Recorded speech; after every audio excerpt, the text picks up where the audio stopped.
to say hello. It's actually a very lovely morning. A bit cold, but there you go.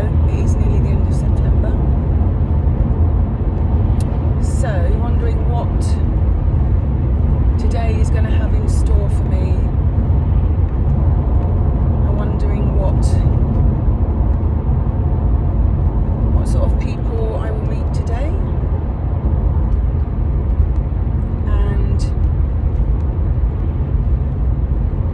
Wishing it was the weekend again. But there you go. We all have to earn a crust, don't we?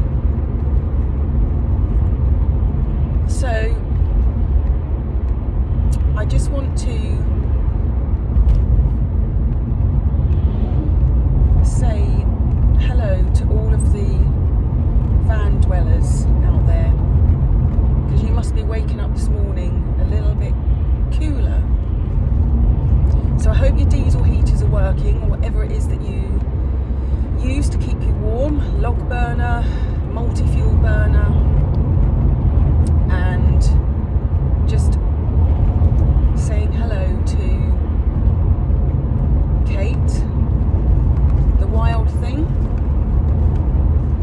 I've been following her, and she's quite an incredible person actually, very brave. Courageous. 6 years living in a van, motorhome, and I take my hat off to her, because you have to be pretty tough to